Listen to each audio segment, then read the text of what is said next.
Everybody remembers The Devil Wears Prada, the cerulean speech, the Chanel boots, Miranda Priestly whispering you into a panic attack, but behind that movie, sand garden bribery, a literal piece of royal jewelry, a green screen pretending to be Paris, and a single word change that flipped the whole ending. So buckle up, cause we're running through 20 fun facts about The Devil Wears Prada that hit way harder than you remember.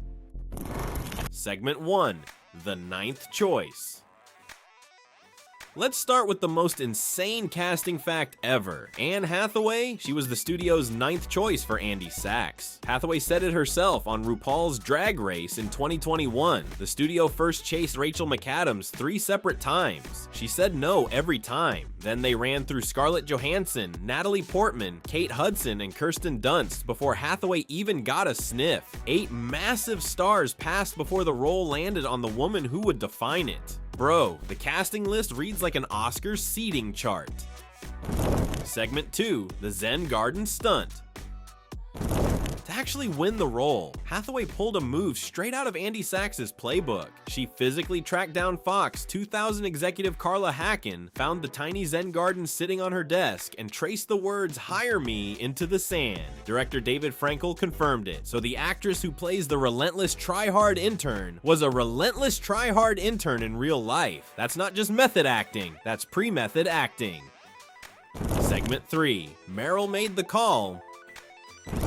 But even the sand garden wasn't enough. The studio still thought Hathaway was too teen movie for the role. They were stuck on her Princess Diaries reputation and couldn't picture her holding her own against Meryl Streep. What sealed it was Streep herself. She got an early look at Brokeback Mountain, saw Hathaway's small dramatic turn in it, and personally picked up the phone to Fox boss Tom Rothman and said, quote, "This girl's great, we'll work well together." So the entire reason Miranda's Andy got hired was Miranda. The woman who's supposed to torture her on screen is the only reason she got the part. Cinema has never been more meta.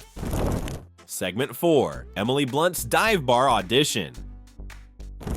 Emily Blunt walked into Fox in sweatpants, jeans, and flip-flops. Not for Prada, for Aragon, the fantasy dragon movie. Running late for a flight, the casting team asked her to tape a quick read for Prada on the way out. She did the lines in a sharp British accent, even though the character was written American. Days later, sitting in a London dive bar bathroom, mourning her Aragon rejection, Frankel called her and asked her to test again. Just, quote, "dress the part more." The most fashion-coded character in modern cinema was cast off a sweatpants tape.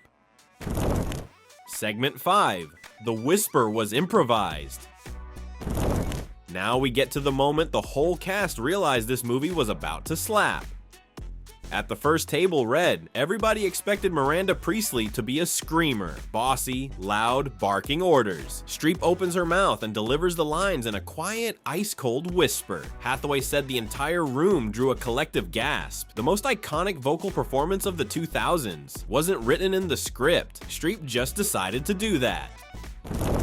Segment 6, modeled on Clint Eastwood.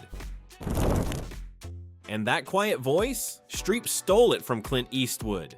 Direct quote from Streep, "He never ever ever raises his voice, and everyone has to lean in to listen, and he is automatically the most powerful person in the room." Then for Miranda's dry cutting humor, she borrowed the timing from her friend, director Mike Nichols. So the most legendary female boss in film history was assembled from 2 guys. Damn. And look, we're only 6 facts deep. We still haven't gotten to the royal necklace, the corporate espionage at Vogue, or the green screen that pretended to be Paris. Stay locked in, cause it only gets crazier from here. Segment 7, the $2 million bluff.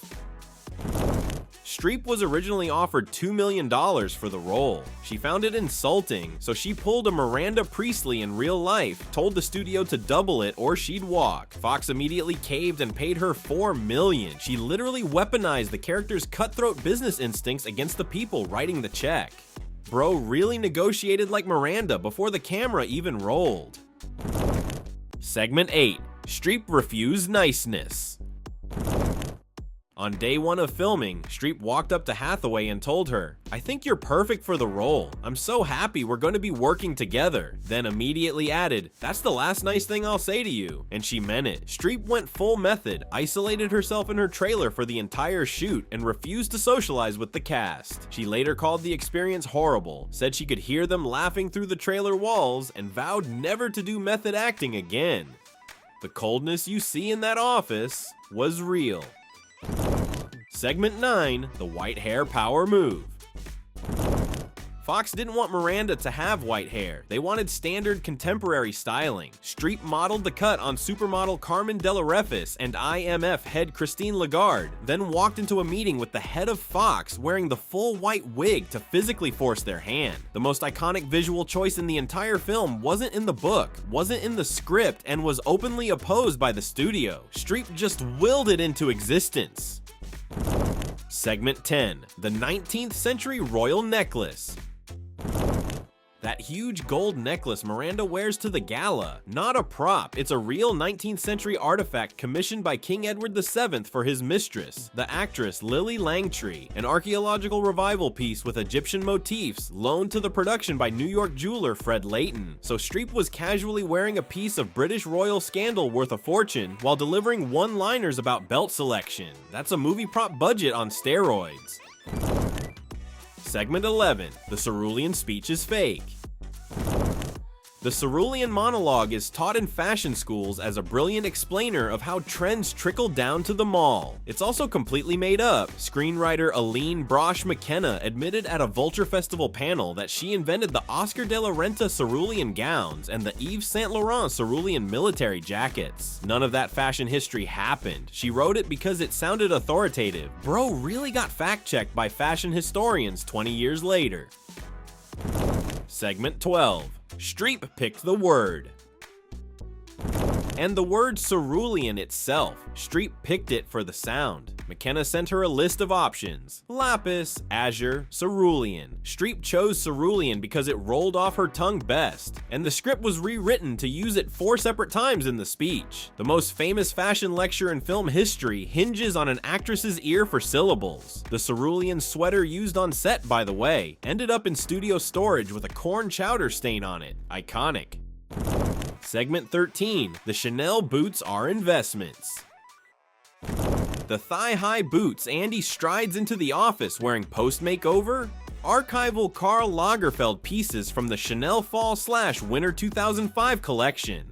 Signature double C logo at the back. Because of the movie, those exact boots have appreciated in value for 20 years. By 2026, vintage pairs are selling for between $2,800 and $7,700. A movie prop that became an actual investment vehicle. That's a fat W. Segment 14, the Mamma Mia sunglasses.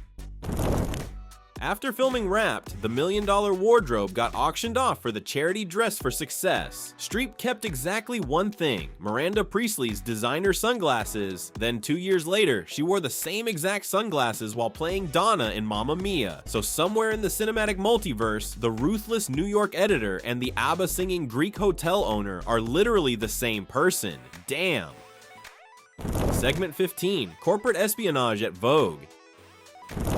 Anna Wintour blacklisted the production from Vogue, so production designer Jess Goncher literally snuck into her actual office. No cameras, no notepad. He just memorized the layout, the lighting, the vibe, and rebuilt the whole thing from memory on a soundstage. The set ended up so terrifyingly accurate to Wintour's real office that allegedly Wintour gutted and redecorated her real workspace immediately after the movie came out. That's not just a great set, that's psychological warfare. Segment 16, the hidden wallpapers. On the assistant computers, the desktop wallpapers tell you their whole arcs in advance. Emily's wallpaper? The Arc de Triomphe? She's obsessed with going to Paris. Andy's wallpaper? A boring floral image. She's the unassuming granola girl who doesn't belong yet. You can only see it in close-ups when they're answering phones. It's the kind of detail that exists purely for the people who pause and zoom. Respect. Segment 17, Stanley Tucci had 72 hours. Stanley Tucci got cast as Nigel 3 days before he started shooting. 3. The studio had been circling Thomas Lennon, Carson Kressley, Graham Norton, and John Leguizamo before pulling Tucci in at the absolute 11th hour. And Nigel feels like the most lived-in character in the whole movie. The fashion vocabulary, the dry sarcasm, the way he sizes Andy up with one glance. Watch his rapid-fire introduction in the fashion closet again, knowing he had 72 hours to build that performance. The man basically improvised an entire personality on the drive to set. Insane. Segment 18. Valentino defied Wintour. Wintour reportedly threatened to banish any designer from the pages of Vogue if they appeared in the film. Almost everybody folded. Valentino didn't. He showed up, did his cameo with Streep in Paris, and basically dared Wintour to do something about it. The reason he had the guts, he was already planning to retire from his namesake label in 2008. He genuinely didn't care. That's the only kind of person who'll cross Anna Wintour, somebody who's already heading for the door. Segment 19. Meryl's daughter got cut. Meryl Streep's actual daughter, Mamie Gummer, filmed a cameo as a Starbucks barista handing Andy that impossibly specific scalding coffee. The scene got chopped in editing for pacing. The lead actress's own daughter wasn't safe from the cutting room floor. Meanwhile, the author of the original novel, Lauren Weisberger, who is widely loathed by the Real Vogue staff for writing the book. She quietly got an uncredited cameo as the twins' nanny. That's not just casting, that's a tiny final victory. Segment 20, the word that changed the movie.